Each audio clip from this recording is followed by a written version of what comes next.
my story is not a basketball story, it's a life story. He actually laughed at me when I told him that I wanted to come back. He was like, what? You about to be the #1 pick. #1 most famous person in the country at that time. You gotta take this advantage. We might wanna go in there and just see what's going on. And then I woke up season into surgery. Everything was always about the sport, but then when it was taken away from me, who am I?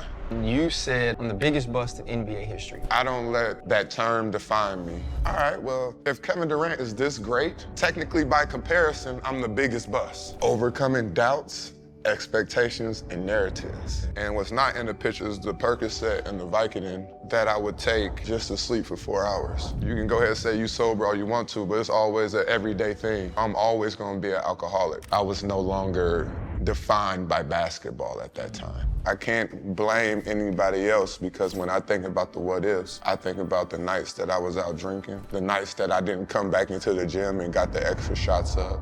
Hold up, limitless, niggas to me got pinning it. I fought the here to witness it. Got my people feeling militant. Way I'm feeling got me up. On the mission got me up. Knowing me, I got the key. Only vision I can trust. Limitless, niggas to me got pinning it. I fought the here to witness it. Got my people feeling militant. There he Going on, is. fellas? Goodness gracious. Chan, you know I'm finna tell him about my hooping, though. Please don't talk about your hooping? game. You know I'm finna talk. What's up, big dog? You got it? Yes, Bro, he sir. always can play ball when ballers come. But can he really play ball? I could really Got a hoop. decent shot. Let's go. Let's go. Okay, Great question. time out though. Here's the difference. I couldn't play like him. You know what I'm saying? I can play very good in high school. You know what I'm saying? Probably play how I play now. I only get about 10 minutes of shots up. That's it. That's all I got. Man, welcome to the pivot, Greg Oden, and it's truly an honor, man. 2007 #1 overall pick. Yes, sir. You know, took a Ohio State team to a national championship. Who they lose to? Sorry. We don't talk about that team. Sorry, G. You just got 2 Gators in the house. we apologize. we lost to a very good Florida Gator team. I'm not gonna lie, man. Billy Donovan, that team had, 8 pros on it? Yeah. Yeah, what we got? Al Horford, Joe King, Torian Green. yeah. Y'all had Mo Spates on the bench. Yep. Chris Richards made it to Minnesota. Sosa has been playing a long time over in Puerto Rico. And then what was his name? Humphreys, the shooter. That boy was cold, man. But here's the thing though, G. They got to talk about that because they football team pool now. So that's... Don't do that to me. Don't do that to how me. you gonna Don't say do that to me, man. Hey, your team Do you can go- know about that year, right? Huh? No, what happened? See? Remind him. Tebow. Oh, that was the name? That was basketball and football OSU time. against Florida in basketball You and set him football. up for that. No. Yes, you did. I You was see? trying to give you a flower. You went 25, 12, and 4 in that championship game. sir. You Yes, did sir. your thing. It's just overall, we were very deep. RC set you up for that one. Oh, my bad. I ain't gonna forget Corey Brewer's on that team. Corey too. Brewer, yeah. Now, they had a ton of pros on that team. That was definitely a time in Florida Gators basketball that was a high. Kind of set y'all on a trajectory to what they became. And football too, man. I thought we was gonna get y'all, Ted Ginn Jr. Yep. ran the opening to the kickoff house. back, celebrated and rolled his ankle. I was like, come on, man. Out of Arizona. I was there. Oh my gosh, man. We was watching that joint. We played Wisconsin the next day. We was watching that thing. But my guy Troy Smith did his thing. Yeah, he played well. Benny Wells was a freshman that year with us, so I respect that team. Yeah. G, I have a question, man. When somebody like you grows 6 inches in 1 grade, in the 6th grade, before that growth spurt, what did you want to be? What were your plans? What were your goals before your height, I guess, forced you into basketball expectations? I wanted to watch cartoons and be a kid. No, like, for real, it was crazy because people used to be like, what would you want to do? I said, shit, have me a house and $1 million in the bank, and I'll be good. You know, that's actually how I thought about life at that young age. Like, I just wanted, comfort and a little money in the bank and a beautiful family, man. Yeah. Well, you have a lot of those things now. You have your wife, you'll have London as well, who you were speaking about before the show started.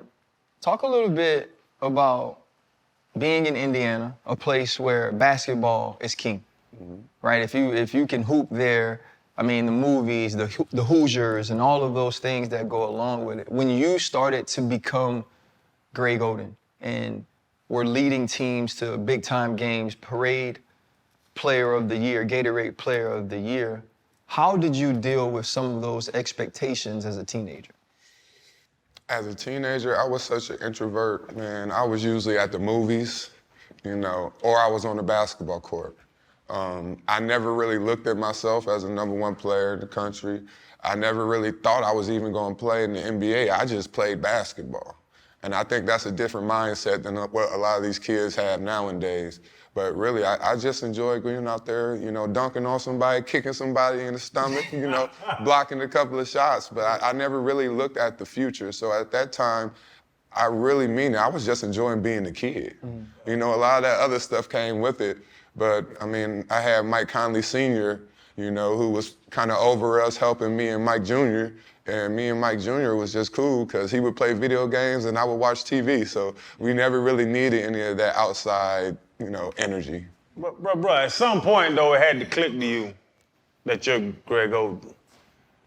At some point, like you saying, you just wanted to play video games. You know what it was? It had to click. And this is a real life thing. It was after the national championship game.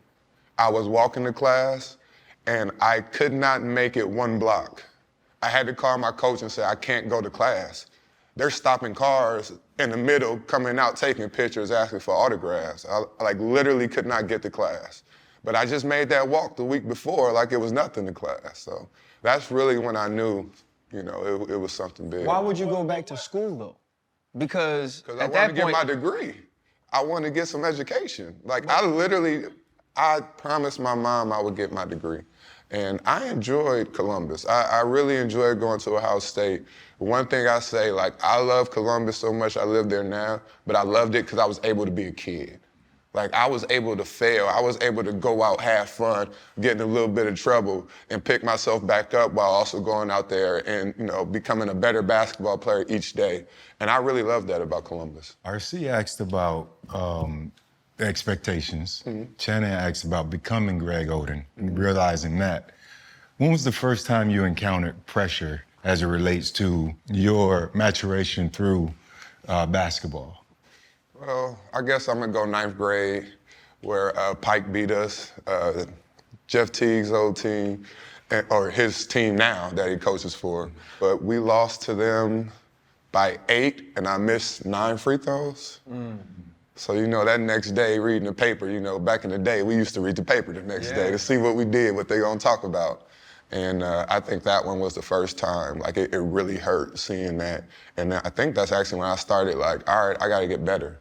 I gotta be the best player I can possibly be. And I actually, uplifted myself, and 6 a.m. workouts, Monday through Thursday.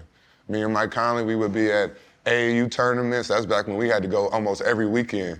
And shoot, coach tell us, Monday you gotta be there. Y'all the leaders, so 6 a.m. workouts. I ain't gonna talk about how I used to sneak out the house and get back at 5. My mama know now. Sorry, Mom. Man, you know what? I wanted to ask this too, but you brought it up because you was 0 for 9. Why y'all big bastards can't hit no foul shots? Is it y'all's hands? Is it the height? Why Shaq? I'll call Shaq out. Hacker Shaq is the thing. Well, why y'all big bastards can't hit he hold the a foul basketball shot? like this. That's why he can't. It's a little. Yeah, I seen him on the Coke can. Like me, I was never a shooter, man. I go out there and be like, what I need to shoot for, well, I can just dunk on your head. That's easy to me, so why am I doing this other thing? Yeah. So I think that was it. And I guess the pressure too. When you up there, it's just you, and everybody looking at you, I think that gets to a lot of people too. How much does an introvert personality play into that? Because that's the one time where basketball isn't about team. It's just about you at the free throw line with an entire arena looking at you. Shoot, once I get between those lines, I don't really think about it no more. Yeah. They used to call me the gentle giant, but as soon as I stepped across that line, Darius Miles, I remember the first practice in Portland, he was like, oh shit, he's a shitter. I'm like, what? What are you talking about? He's like, motherfucker, you dunk and you be... I was like, what? I started rolling. I thought that was the funniest thing in life. But when I did dunk, I literally would lift my legs up like Shaq would do and try to kick somebody. That was just the ferociousness that I had. Yeah. For you, when you go to Ohio State, I know you had made a pros and cons list, I think even before you got to college, about what going to the league or playing college basketball would be like. You were back at school, couldn't even go to class after the national championship. What went into your final decision to say, hey, after 1 year, it's time for me to leave a place I love like Columbus? I was gonna be the #1 pick. It was simple as that. I mean, you can't pass that up. I had a conversation with Coach about coming back. He actually laughed at me when I told him that I wanted to come back. He was like, "What? You about to be the #1 pick, #1 most famous person in the country at that time. You gotta take this advantage. Now, if you're gonna be, 20 or after that, maybe it's a conversation, but #1 or #2, you gotta take that. That's life-changing stuff." You know, once you do make the decision, I mean, you think about it, you come along in high school and you're the next one 4 years after LeBron. And then now you're gonna be drafted ahead of Kevin Durant. So there are all these expectations. When you start having conversations with doctors about having season-ending knee surgeries before the season even starts, what were those conversations like, and how did you kind of decompress after hearing that? It was I don't know how to say this, weird conversation, because it was like, all right, we might want to go in there and just see what's going on. And I specifically remember that conversation. And then I woke up to season into surgery. So the conversation in my head was, we're gonna go in there, see what's going on, then we're gonna come back out and make a decision. But the decision was made to have season into surgery. So I woke up like, oh shit, it's over before it started. So you're saying before you go into surgery, they're saying, okay, we're gonna scope you or go in there and see what you need. Yeah. And then when you woke up, that's when you were told Yeah. that the season was over? I mean, my mom was there, Mike Sr. was there, the GMs was there, so it probably was a decision, since we already here, let's just go do it. I mean, let's not waste any more days. Let's get them the quickest that we can possibly can. But I do remember looking at those x-rays, and that cartilage was missing. It was a lot of different places, the cartilage missing in there. They didn't give you the extent of risk that follows the microfracture procedure before the procedure? Yes and no. Like at 18, 19, how much do you really understand? What that microfracture is gonna do. And also, it's not like they talking about in 2007, yeah, Grant Hill and Penny Hardaway both lost their athleticism from getting this surgery. Right. So if you asking that, they never said that. Yeah. And I never thought that, 4 of them things, by the time I got to Miami, even if I wanted to play, I was not the same player. Like, I literally had no more athleticism at that time. You ever think about what if? All the time. And it doesn't bother me. What's the what if in your mind? Shit. I would love to what if have $100 million in my bank account. But you, bro, it's crazy for you to say you went to sleep, woke up, having a microfracture. I had 2 microfractures. Them shits is terrible, because that's when they poke it and it bleeds out and makes the cartilage. And you in that machine for 8 weeks, just 8 hours a day bending your leg. When I first got to Portland, like literally we put a bed downstairs in my living room because I had to be in that machine all day and I couldn't really walk upstairs, man. But that's what the people, I think your career is what if. In my mind, Okay. like we look at you, dog, high school killer, college killer. Then you got to the league and it's like, we down here in Miami. We remember Miami days and, do you regret any of those decisions that you made or people made for you? That's exactly where I was about to go. I can't blame anybody else because when I think about the what ifs, I think about the nights that I was out drinking, the nights that I didn't come back into the gym and got the extra shots up, the nights that I decided to walk around Portland and stop at every bar and at least have 3 drinks at every bar that we stopped to. We used to call it the walk. And this is not a down thing. That was actually fun, by the way.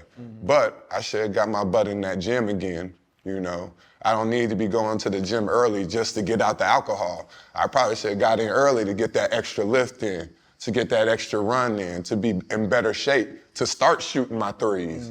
That's the stuff. So I don't think about the what ifs because I had the opportunity. I did get injured, but I still had some things, some growing up to do, and I should have did a little bit more to be the best player I could possibly be. When did you realize that the self-medicating, the alcohol, the pills, the coping mechanisms were a thing that was truly, truly ailing you? At one point, I got bulimic.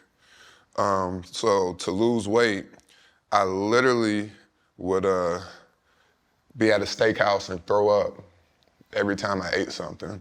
And I did that for about 8 months. And I'm about to show y'all something. Y'all can pass it around, and then I'll explain it.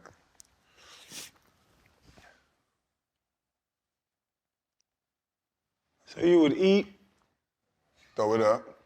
on purpose? Yeah. As a black man. It's not funny, but what was the point of that? Well, I don't know if you recall, they gave me a lot of muscle so I can, guard the Shaqs, the Yao Mings, but I couldn't move at that size. So I really had to, I had to try to downsize. I didn't know how else to do it. But I'll explain this, because this is... What's in that picture? So this is a picture of Advil PM, Benadryl, Tylenol PM, ZQuil, a beer, and what's not in the pictures is the Percocet and the Vicodin that I would take every night just to sleep for 4 hours. And not to mention I would go out and party that night too. And when I mean every night, just to sleep 4 hours, I had to take all of those. Vicodin and Percocet, by the way. What's the timeline when you were doing this? Portland. So Rookie let's see. year? Well, rookie year, I started throwing house parties because, it's weird when you're one of the most famous athletes in the world and everybody knows that you're 19. You got a lot of time on your hands. I got a lot of time. I can't even go hang out with my teammates because they want to go out to a nice dinner, then go out to the club. And the security guard looking at me like, motherfucker, we all know who you are. You can't come in here, I'm gonna lose my job. So now I'm just, my uncle, go up in there and get me something. So now I'm at the house, now I'm throwing parties. Now I'm the house party guy, and this is 19 to, when I got released, 24, 25, and that was a consistent thing for me. Bruh, so you go out partying, you've been up all day. You've been up 20 hours. You go out partying, drinking, and then you have to come home to take ZQuil, Percocet, Advil PM, Tylenol PM, just to sleep for Benadryl, 4 and hours. have me another beer just to sleep for 4 hours. Why could you not get some rest? I party too, bro. We talk about it all the time. Like, I used to go out and have a good time. Why did you need all that to get some sleep? I'm a night owl, man. I don't know why. It's like 11 o'clock hit, I'm up. Even if I'm not going out, I'm watching TV till 3, 4 in the morning, just sitting there. Like, I'm not a good sleeper like that. So like when you text me, you a wild boy, I'm like, shit, nigga, I'm tired. I'm finally tired. It's 9 o'clock in the morning, you're like, if you don't wake your ass up, I'm like, man, I'm trying to make it to 12. What you talking about? I think it's also a form of anxiety. Oh yeah. That you, definitely got a lot of times you don't recognize. I also dealt with a lot of injuries. I dealt with the public criticism that came with it from the people that expected you to be available to be a part of the success of the organization. And all of that tends to compound. And now you have these pressures in your mind where you don't think about it, but you mask those pressures, whether it be playing video games, drinking, taking the pills. I didn't have it to that extent, but I smoked, I drank, I did those type of things. But with that, because things got sort of dark for me, but I was able to escape because I had a sports psychologist that the team recommended for me. We became great friends. For you, how dark did it get through those injury years? That was an everyday thing for me. I didn't want to ask somebody if I was depressed. I didn't want to ask anybody about anxiety at the time. It was like I was drafted a year or two before K-Love, and he didn't just start talking about it till, 6 years ago, maybe. You know, so nobody was really bringing that thing. And as we talked about before, as a black man, you don't want to bring that to you. So I like to say, how do you overcome doubts, expectations, and narratives? And to overcome all that, you need to decide what you want to do, evolve, and never give up. And when I think about those things, those have become my mantra, because think about what I just said. Overcoming doubts, expectations, and narratives. Wow, it's already in you. It's already in me. On you. Thank I you. love that, man. Yes, sir.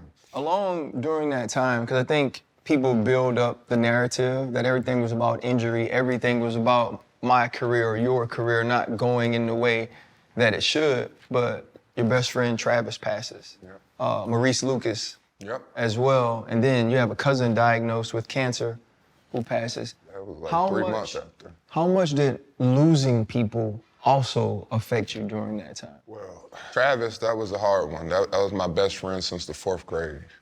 And when I mean he was the only male person in my life that can keep me on the phone for longer than 4 minutes. And me and him really looked like Robin Big, by the way. He was a golfer, he was short, and I'm, you know, almost 7 feet tall. And like, there's a picture of us that we went to prom together, and I got the cowboy hat on. And we the only two, well, him, and his girlfriend, the only two of our friend group that didn't get kicked out of prom because we didn't pregame, we went to his golf tournament that year. So that's my dog. Like, I skipped my prom to go to his prom. Shout out to Will Patterson, because I knew he was gonna win prom king, so I was like, fuck that, I ain't going. Anyway, because I had already got homecoming king, so they wouldn't give it both. So, but that one hurt because I do remember we played Michigan State, and I talked to him right before the game, and he was actually about to drive over, but my grandmother said she wanted to come to the game. And I just remember after the game, it was just a different energy. And my brother, don't get me wrong, I love my brother, but me and him, we butt heads a lot, especially at that time. And he just came and gave me a hug. And I'm like, what's going on here? Where grandma at? Like I started thinking about every other thing. I never thought it would be Travis, though. I mean, I think it was at least 6 or 7 people involved between both cars in that accident. He was the only one died. Everybody else had minor bruises. Just being the short guy in the pickup truck, when the impact hit, it hit him and tore his aorta instantly. So it was nothing anybody could do about it. And I remember leaving Mark Titus' dad, Bill Titus. He was the only one, because he lost a good friend before. That would calm me down, brought me back to the dorm, because I had no idea what I was going to do. I just left and started crying for a few hours. Do you ever look at his tragic death and say this was supposed to happen, it happened for his reason, and compare that to, you know, your career and say this was supposed to happen this way? Well, I don't like to say that about his death, because his family is like my family. Okay. But for my career, I've matured enough to understand that it's already written. I can't control any of it. All I gotta do is be prepared for it. So if it was supposed to happen this way, it happened this way. And I'm comfortable enough to know that I'm gonna enjoy this journey because it's the only one I got. Yeah. So I'm not looking at the glass, you know, half empty. I'm looking at it half full. Like I was a #1 draft pick, y'all. I made me some money, man. I met a lot of beautiful people in this world. I made some great friends, especially out there in Portland. I got a beautiful wife. I got a beautiful daughter. I am comfortable and I'm happy with where my life is now. And you do have a beautiful wife and a beautiful daughter. I don't like how you said that. I like to give people. I appreciate it. I hear images, and I said, ooh. Hey, Chan, when you say that, though, you trying to be complimentary, but you also be nervous. You know what I'm saying? You be like, because you can't be like, she all right. Yeah, you can't even talk about it. What if I said you got a foe? You gonna be hot with me already? Shoot. Hey, I thank you, man. Look, I'll be over there. I'll be at the beach. Like, go right ahead. You can look. I'm gonna look too. I'm gonna look too. But I'm about to knock it down later on. Shoot, I'm about to cuddle like a mug. I don't know what you're talking about. You little spoon? Do you little spoon? Because I'm a little spooner. How he gonna be the little spoon? Man, I got some spoon this morning. I ain't even gonna lie.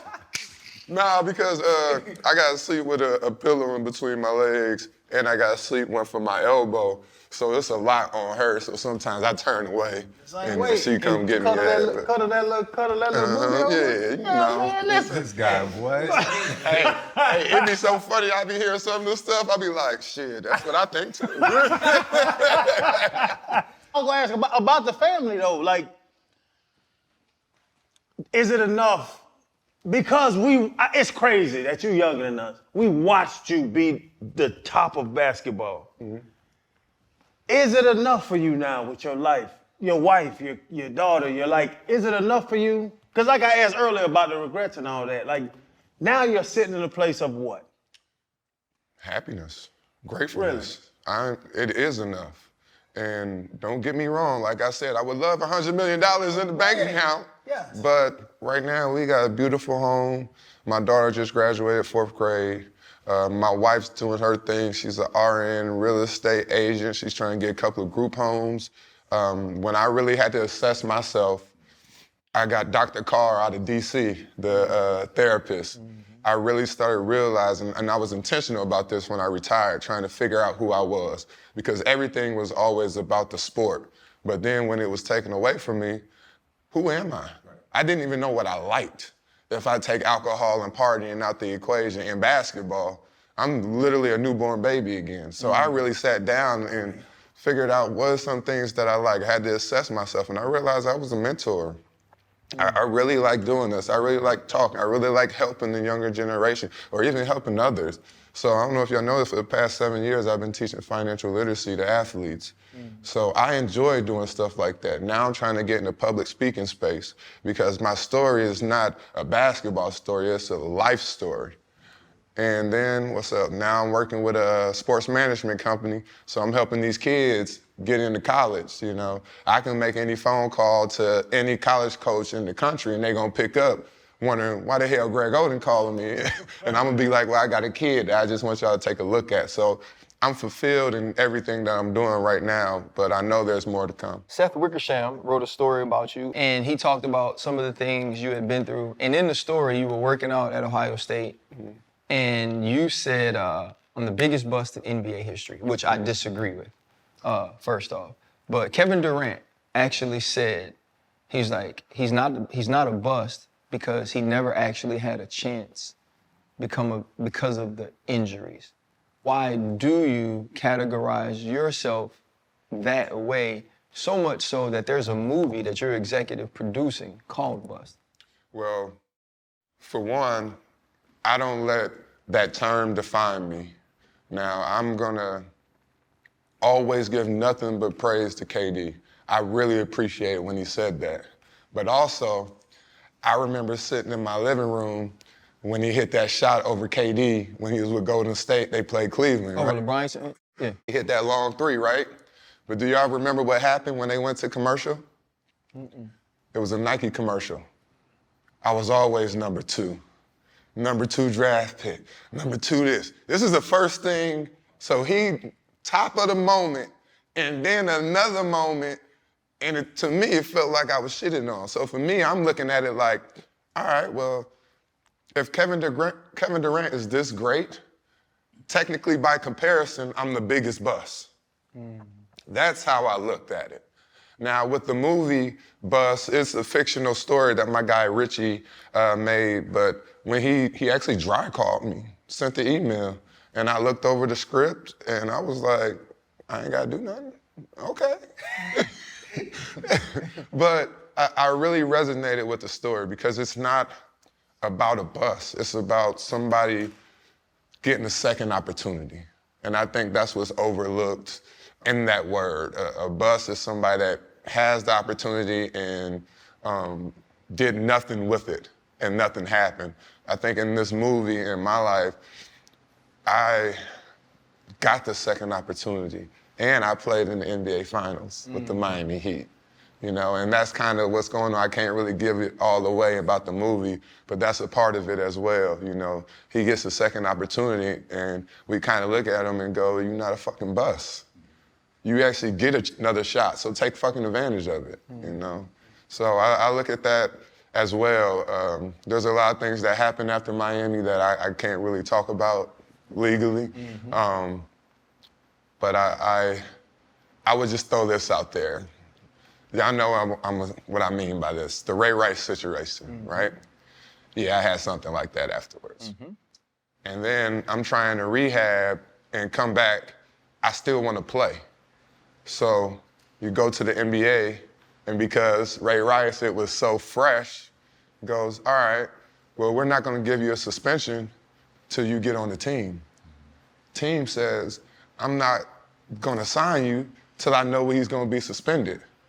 So to me, that's a never-ending circle of basically being kicked out the league. Nobody really talks about that. I'm not going to say it was blackballed, but when you say that Ray Rice, the country was so up in arms around that time, and it was so sensitive that I could see it. After that was in 2014. Yep. Now with Sabrina, your wife, in London, what conversations have you had to have with Sabrina, and which conversations will you have going forward to London when some of those things that you can't really speak about right now are a topic of conversation? I've had many of conversations with Sabrina about this, and it's just the respect of women, man. You got to respect them. You can't be putting yourself in those situations. And I mean, the number one conversation I had with her said, if I ever feel like this, I think I got to walk away. Like, I can't have that anger ever again. Like, I can't be put in this position. I'm not going to put myself in this position again. And, you know, I have to respect her at all times, but I can't go down that road again. And London, she's definitely got her phone now. Her and her friends definitely be Googling me. And I don't think she saw it yet. But for me, I'm trying to create a beast. I'm like, shoot, when you get to that age, motherfucker, date this motherfucker, you know, have fun, have dinner with this motherfucker. Like, figure out what you want. Don't just settle and then settle early and you haven't even lived life yet. And that's something that I fully believe. I used to be like, and no disrespect to Sabrina, I love you, I do. When I was at Ohio State, London was born when I was 29. I was like, shit, man, I'm 32. Y'all motherfuckers don't have kids till you 35. They thought I was playing. I'm like, no, motherfucker. Enjoy life. Enjoy being a kid. Enjoy being a young man. And especially, you know, those 25 to 30-something age where you starting to come along with money and you can do whatever you want. You don't want to kind of be handcuffed to where you can't just pick up and come down to Miami with your boys or do anything that you want to do because you're still a young kid trying to develop as well, but you got all these responsibilities. The big thing, too, that needs to be said is even in trying to keep ourselves out of certain situations, when it comes to the respect of women, it's about not putting them in those situations as well, in making sure we're in an emotional state where that's not a feeling, that's not a want, that's not a desire, that's not a reflex. And I know, you know, you shared that with Sabrina, and I know you're also going to share that with London. Yeah, it's about making sure you are safe and protected at all times, and the person that you're with should have that same feeling about you. And so I love the fact that you were able to have a conversation about a moment, you know, I'm sure you're not proud of. So I respect that. And then, you know, I'm very sorry that it happened, and I will always apologize to this day, because that's not the type of person that I am. It was a weak moment in character with me. G, I want to talk about second chances, but not in a basketball sense. Just going back to the mentorship, you know, the role that you're doing right now. How important is it for you to share your experiences in life and what you have gone through, and where these kids are now in the NIL era, you know, and what they need to accomplish to go on to be successful? So the thing that I like to share with them is very simple. Stop worrying about all this other shit and be a kid. Worry about your damn sport. Don't worry about having to post an offer. That's like when we used to get our letters. Right. We never looked at half them motherfuckers. Like, they over there posting this school, posting that school. I'm like, what? You're not even gonna go. You ain't even had a conversation with anybody. You just got the offer, and now everybody need to know. And they so worried about showing it instead of doing it. And for somebody that basketball was taken away from me too soon, I want y'all to concentrate and make your sport the main thing and being a kid the main thing. Everything else don't really matter. But also, you know, I want to make sure that they're supported in their health because there's some snakes out here. I'm not doing this because I need to do it. I'm doing this because I want to do it. I enjoy going to a college campus and, you know, going on a visit with these guys. My only thing is, you know, when you work with more agents, they like to talk. Look, I'm a good 2 minutes. I'm like, fuck this conversation, man. look. I done gave you the intro, man. Everybody trying to hear this shit. As you talk, bro, I think you take a lot of accountability. We had Jay Russ. Yes, sir. And he takes accountability as well, because he's like, you know, I know he doesn't like being called a bust, and you have a movie coming out with you in it called Bust, but you also talked about how you were partying too much. And I talk about it all the time. Bro, I'm gonna go out. Like, they just gave me $588,000 after taxes. Yeah. I'm about to go spend this at Tootsie's. No, 100%. You know what I'm saying? So the separation in the injury, because like I said, I had 17 knee surgeries, and also your responsibility for it. Yeah. And I struggle to put I don't know, percentage, but I struggle to see, you know what I'm saying? Like, if I stay, you just said it. I should sit at home. I should go at 6 a.m. I should get an extra workout. I should do that. I actually should have got a chef. Instead of my cousin just making breakfast for the ladies at the house. I wouldn't have enjoyed 20 to 28 if I didn't drink, smoke, party. I wouldn't. I'd have sat in the house. I can't. That's not who I am. That's not. It seems like that's not who you were. It wasn't, but you also think like, shit, going to the gym for an extra hour at 7 o'clock, shit, we can be back out in the streets by 8:30. You know, so it's time that you could do that, but to put in that extra work just shows how much you really care about what we was doing. But as y'all hear me talk, I really care about people being just people. Stop worrying about everything else. Be a young man, enjoy life. I really care about that, and I think that's why I am where I'm at now. And when I say that, like, this is my journey. I'm gonna enjoy every second of it, and I'm happy with it. So I don't need nobody looking down on me. I don't care about that fucking buzzword. Shit, I am happy and comfortable in my life. G, can you explain to me how someone who is a self-proclaimed introvert is also a partier? Right, like those things don't seem to match up to me. Oh, man, look. Hennessy. You might explain some of the drinking. Is it Hennessy? Like, I'm gonna be honest with you, I don't like people. And my wife be like, for a motherfucker that say he don't like people, you sure do talk to a lot of motherfuckers. Yeah. And you know what's crazy? We've been so used to it at a young age. Like, I'm not performing, but Sue, when I leave here, I ain't texting nobody, I ain't getting on the phone, I'm just gonna sit in the car quietly, you know? Like, I'm not always on because we gotta be on at every couple moments. I don't know how the fuck you do it, to be honest with you. I don't know how the fuck you do it. I'll be looking at this like, God damn, that boy gonna have a suit on at 6 a.m. tomorrow on ESPN. Like, shit, I need to go to sleep. But no, man, I enjoy being in the house. I enjoy watching TV. I love going to movies. Those are my spaces where you can't bother me. My wife like, all right, you gonna go to the bar? I was like, yeah, but if you roll up on me, you're gonna see I'm sitting at the bar watching SportsCenter in the corner. Right. Like, I remember this story, and I always say I love LeBron for this. I say I would never be able to hate him for this. So we in D.C., the Heatos, you know, they got a big old section, everybody in there, everybody looking. I'm like, man, I just kind of ducked off to the regular bar in the corner, chilling by myself, got my little shot. Next thing I know, the fucking C's just parked. Motherfucker come over there, I see team security. That motherfucker Brian said, Gio, you good? I said, yeah, I'm straight. He said, cool. All right. I said, oh, I like this motherfucker right here, man.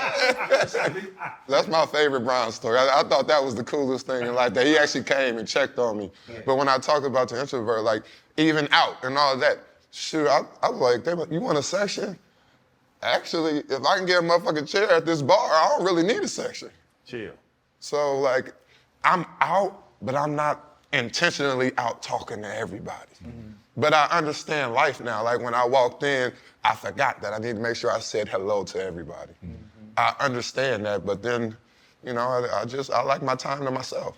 Expand on that though. Walking into the Heat locker room, you got Bron, Wade, Bosh.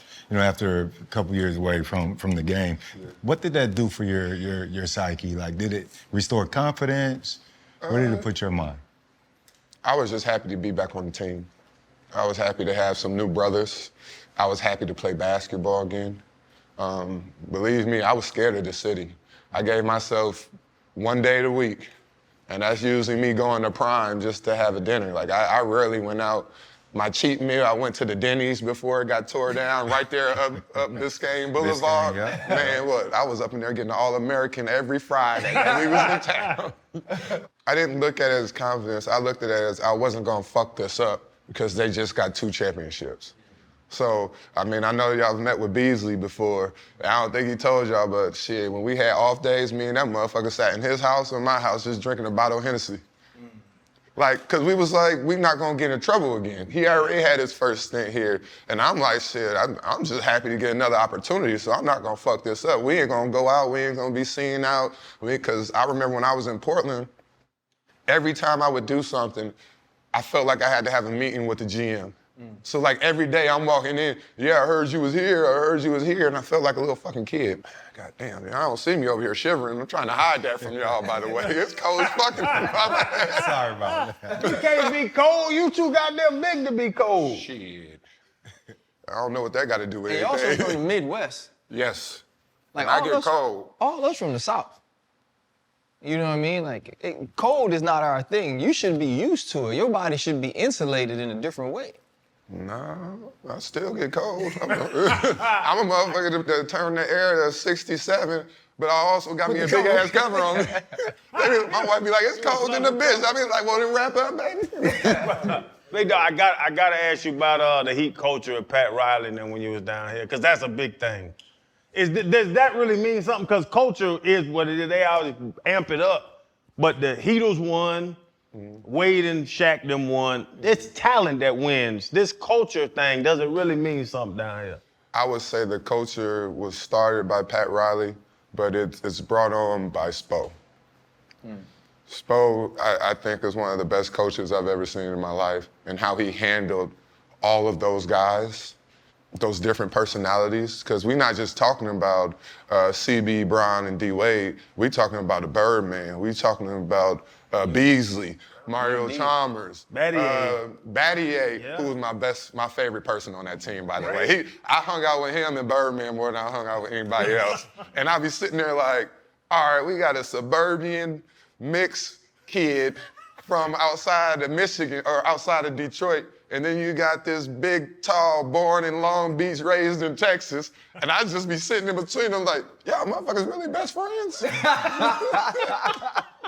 I love both of them. And I got a lot from Birdman, by the way. I thought him talking, well, first off, everything that Shane Battier knows is crazy. So I would love to get so much knowledge from Shane. But then Bird, he would talk to having so many people leave you to the point where he didn't trust anybody. He only trusted his teammates. Everybody else, because of all that shit that went down in Denver, he really don't fuck with nobody. And so to hear all that, I would hear so many different things. I really enjoyed that. But to go into the culture thing, I really do think it is. It's all of it. It can't just be one thing. Now, it does help when you got the greatest player to ever play the game. Technically, by the numbers, before we go on that argument, technically by the numbers, he is the greatest basketball player to ever live. But I grew up with Michael. And Steph done changed the game like everybody else, but I think Wilt and Bill Russell, those my guys too. I got to throw in Wilt, man. I used to hear the stories about Wilt. Man, them bigs gotta show the bigs love. And you think about Shaq. But everybody ain't gonna play against each other, so all you gotta do, that's just, as Brian says, barbershop talk, Right. But by the numbers. So speaking of the big men then, as someone who was a generational talent as a big man coming into the draft, we now have something we've never seen in Wemby. Yeah. When, the way you would break down film at Butler when you were coaching and those different things, when you see someone like Victor Wembanyama What are your thoughts on where his game can continue to escalate? Once he gets Giannis's weight, it's over. I think everything he's doing right now is right there. But once he gets that little bit more muscle, I think it's fucking over for the league. Because for him to be able to shoot like that, to be as mobile like that, and then for the motherfucker to jump, 2 inches off the ground, but he damn near at 11 feet, can't nobody stop that. You know, and I respect all players that make it there because there's not a lot of us. And he's doing this thing, man. But also Shay's, that's a bad man right there, too. That's a bad man right there. But even though when I think about this, and I'm an asshole, because I come from a different age, man, I would have had to take one for the team. Y'all motherfuckers ain't gonna get 40 without somebody coming up trying to take out their leg now. Look, I am taking one for the team. This is some bullshit. Nigga, you cross me over and do that? Oh, yeah, you know that next foul, it's gonna hurt. It's gonna hurt you, I promise. But no, OKC's doing it to he was doing it to Wemby. They got that Hartenstein doing it to Wemby. Is that the answer to that big dude? Really, they beating him up? No, because I'm old school. You know, I'm just talking shit right now. But even though I really believe it. No, but is that the answer? But that's not the answer. What's the answer? That's not the answer. Shit, better defense. What, double? Whoa. Double. It actually might be to do him how Lance Stevenson just did Bees. Made Bees tap out. What do you do? You ain't see it? I did not see it. They had a mixed martial arts fight, and he choked him out, and Bees tapped. Lance Stevenson Well, beat first off, you know Lance being Indy, and then when he played for the Pacers, I used to see him all the time. So Lance is funny, man. Born ready, baby. Yeah, I thought you were When he was in 8th, 9th grade, that's what they called him. So he would always play up. They called him born ready. People forget how good of a basketball player he actually truly was at his height, because he was blowing in people's ear and stuff like that. It was just the antics that kind of took away from it, but that boy can hoop, man. Still can. They just talk too much for me. Like I just said, I don't like all that talking shit, man. I'm done with this. G, I have a question. Do you think when people see you now, right? Because I was thinking about when you walked into the Heat locker room in, what was it, 13? Mm-hmm. When you walk into the Heat locker room, obviously Bron is Bron, D-Wade's D-Wade, Chris Bosh is Chris Bosh, and that was supposed to be your trajectory, right? You were supposed to be that kind of player, if not for the injuries. Do you think when people see you, like real hoopers, they see who you were as far as your potential was supposed to be the number 1 overall pick, or they see the guy that had the injuries that never saw the promise? Honestly, I don't give a fuck how they see me. I know how I see myself. How do you see yourself? And, you know, it's my journey. I don't give a fuck what it was before that. I'm thinking about what's going on right now. Am I gonna get on this basketball court and dominate that I know I can? But I'm not trying to give any energy to me caring about what you think about me. Because I know I'm happy and comfortable with myself. I know I'm always gonna come in the room. And because I am so big, I love to fill every room with positivity. You know, I'm always gonna be nice. I'm always gonna say, sir, ma'am. It's not because I don't remember people's names. It's because my mom respected me. My mom taught me some respect. But that was always a big thing, and that was even before I got to where I am later on in life. I always was like, it's weird walking into a room where everybody knows who you are or can see you, and you know nobody. So for me, it was always fill up the room with positivity. To that point, man, and I know it's a tough question, but without the knee injuries, I'll say personally, I don't think you a Shaq. Yeah. But the Tim Duncans, the David Robinsons. You know, David Robinson's my favorite player. That's why I modeled my game after it was supposed to be David Robinson. And that's like I said, it's a loaded question to see, but without them knees, bro, is that what it is? David the guy? David's the guy to me. That was my guy, man. I really respect him, and still to this day, I saw him in the airport, and I ain't gonna lie, I turned a little fangirl. I was sitting, we in the lounge. I'm over there like, well, he taking a nap, but Mr. Robinson, good to see you again, sir. Like, that's my guy, and it's funny because I'm actually a fan of a lot of people.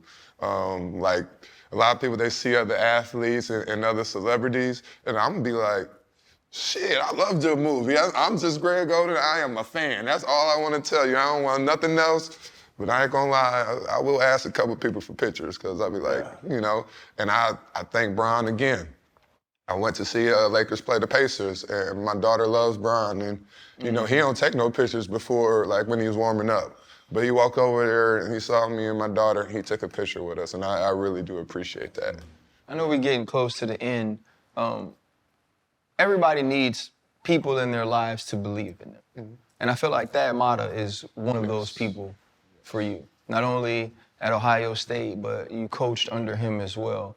How important was it to have a relationship like you had with him in getting those second chances and continuing to believe in yourself? Well, Thad Matta was a part of so many great moments in my life that made me who I am.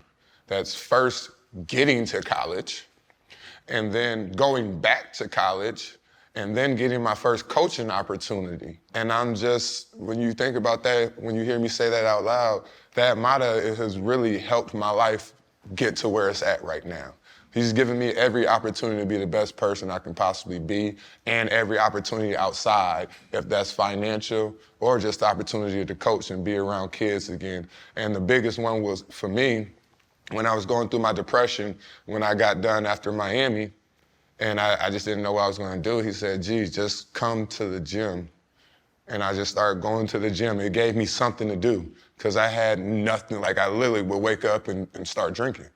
And so when I started going to the gym, it gave me purpose.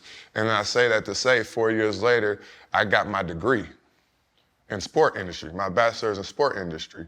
And then I continued in 2014, I got my master's in sports coaching. But also, I was the video coordinator, I was the assistant big man coach, and I was kind of the NIL liaison for the players, all for $100,000. And then I got my master's in sport coaching, and Coach Matta walks in and was like, yeah, fellas, we're gonna make the tournament. I'm gonna need y'all to come in earlier and stay later. I said, yeah, I'm going to Vegas for 10 days. So I got my master's in sports coaching and quit coaching. Yeah. Hey, them early mornings, man, they ain't good for you. I do not like, I'm not a morning person at all. Like, I literally wake up, look at my daughter and be like, love you. Thanks, babe. When I shot him the text, I was like, hey, man, you know, what time will work for you?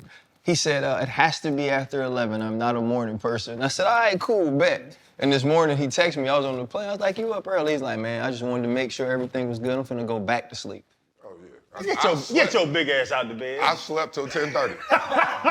And the only reason why I got up that early, I was gonna sleep till 11:15, was because my daughter wanted to get some breakfast. And I was like, all right.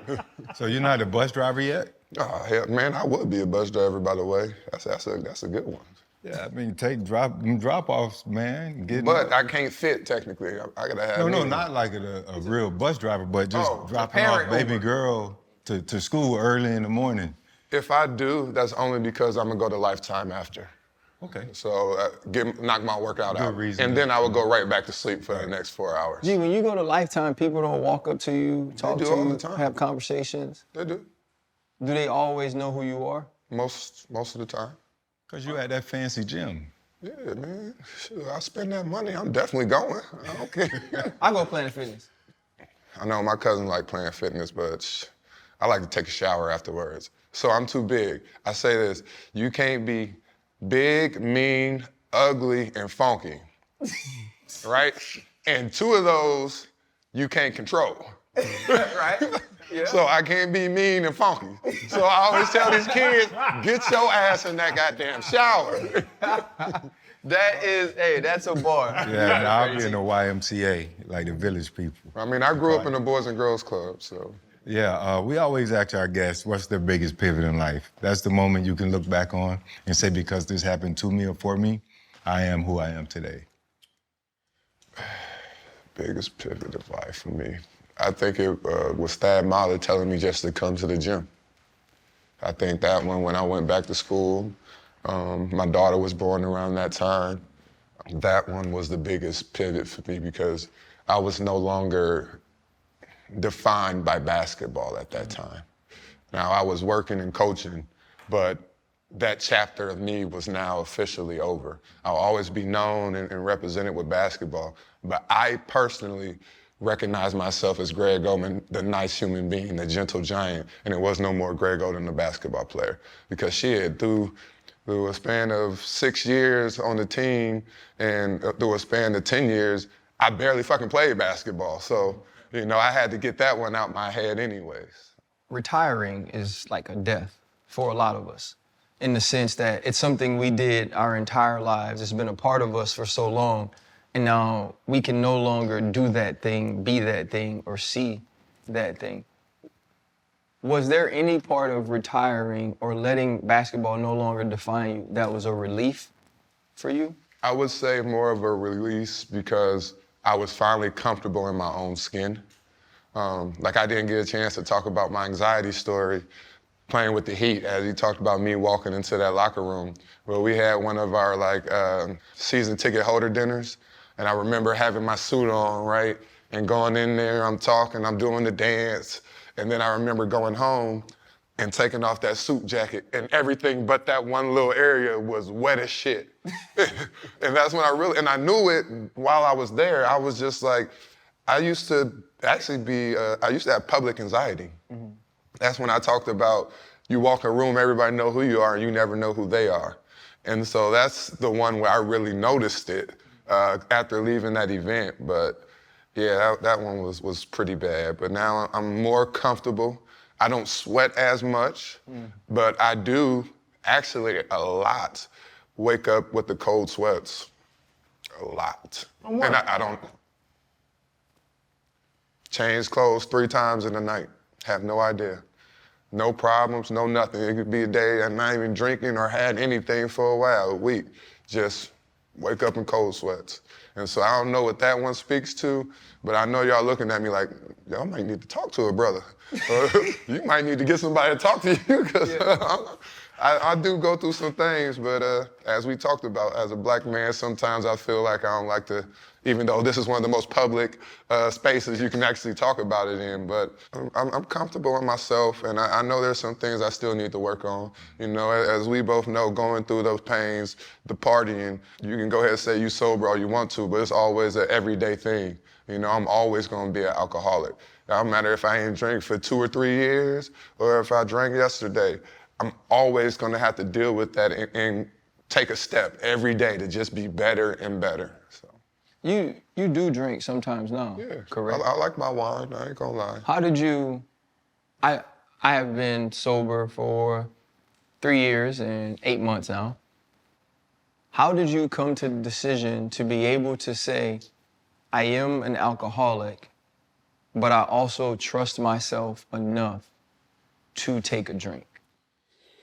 My wife gave me this book, and Drunk AF, and it's about not letting the alcohol run you. I'm a grown man. If I want to drink, I'm gonna have a drink. And once you give yourself that power of that I don't need to drink, if I want to drink, I'll have a drink. And that's been a little bit better for me, of helping me understand that, all right, I don't need to drink. I will go a couple of weeks without it because I don't need it. But if I want it, I'm gonna get it, instead of me sitting there looking like, oh fuck, let me go in the basement because somebody gonna see me drinking a bottle of wine. No, I'm not giving that drink that power. I'm gonna own it. I understand who I am. I understand what I do, but you're not gonna see me out here trying to fight somebody drunk as shit, causing a big ass scene. And so when I got to that realization that I need to own it myself, and also I'm going all over the place, I still gotta think about my daughter, who's seeing everything. She's 9 years old. She watches every fucking thing.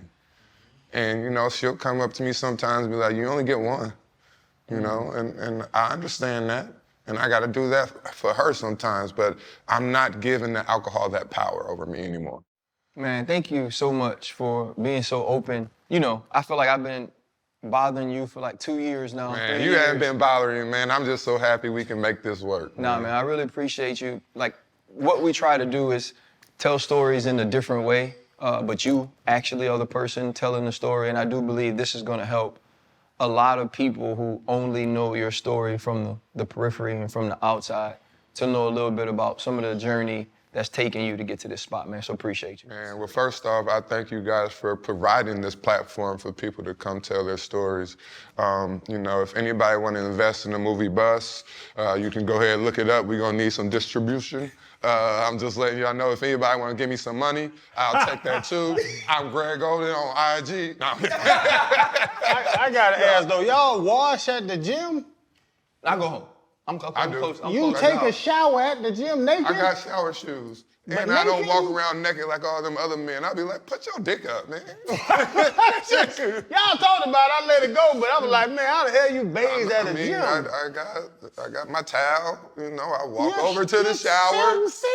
Ain't no more open showers, motherfucker. This ain't ninth grade. Forget what gym he at, bro. He's at Lifetime. Yeah, I'm at Lifetime. Like, nice. you got individuals, they got towels. I like Lifetime because they got the ear things and they got some lotion and deodorant for you. And since I got hair now, I be using the hairspray. Hey, I ain't talking about Q-tips, nigga. I'm talking about you being naked, standing around everybody, and you don't know. The one this is a problem. A lot of times you need to talk this because them old men be over there like, yeah, so how you doing, Mr. Oden? If you don't get your dick out my face, that fucking 2 centimeter tool. And there's always a small motherfucker that just be naked. It's like, what is this? You ever seen the Depends in there? No, I have not seen the Depends. I seen a dude at the shower shaving in his Depends. He was like 80. I'm like, come on, bro. No. I've never seen Depends. And they were little designer Depends, too. So you It was really crazy. I was like, You was locked in. This the pamper drawers? It was crazy. I be seeing, I'm like, people still wear whitey tighties? What's going on here? Hey, Joe Theismann was good for that, though. When you try to go in the steam room, Joe Theismann to talk to you in that Captain Morgan stand. Like, you be sitting down, Joe Theismann, the Congo boy, you like this, he be like, yeah. How you doing? How you doing? You gotta speak to everybody. That's funny. That's funny. Hey, man, I appreciate y'all. Boy. Freddie T, only you would see somebody in Pampers, bro. I'm at the YMCA. Yes, sir. You know, the YMCA is like 60 plus. Mandy Man, what we Thank taking you on all. the I picture? just go because it's free. Can I take one by myself? I'm gonna cut his head off in the picture, though.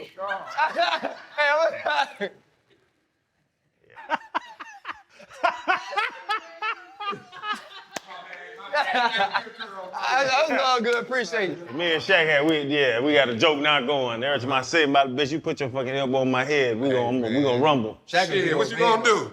How's that? He beat up? I'm gonna Exactly. hit that bitch straight in the kidney. Straight baby. Oh, shit. I'm gonna swing straight, hit it right in the kidney and take Shaq off. is one of the coolest dudes. Oh, man. He cool dude. awesome, man. That's a smart man right there. Yeah. He made a lot of money. But you were talking about like the intelligence, but the people skills. Yeah. Bro, he can walk into any room and he takes over the room. I love Charles Barkley too because when you see Charles Barkley walk anywhere in the city, it's like they talked about in The Last Dance when the Magic was like, "Oh, you hear? Charles must be out again." Yes. But that's how his life is still. No doubt. Shoot, we were in Atlanta. How we got him on the show? Somebody was like, man, Charles always go to the bar right around the corner. We shooting the show. We all went over there, man. We hung out the entire night. We walked in. He was upstairs.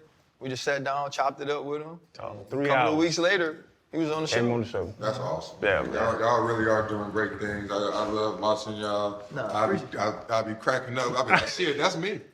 No, everybody. That's why I was trying to do it. Like when you were talking, I was like, Yo, like Spider-Man? means. That's exactly what it is.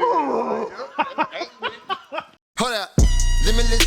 Niggas to me, got pinning it. I fought the head to witness it. Got my people feeling militant. Way I'm feeling, got me up. On the mission, got me up. Knowing me, I got the key. Only vision I can trust. Limitless. Niggas to me, got pinning it. I fought the head to witness it. Got my people feeling militant. Way I'm feeling, got me up.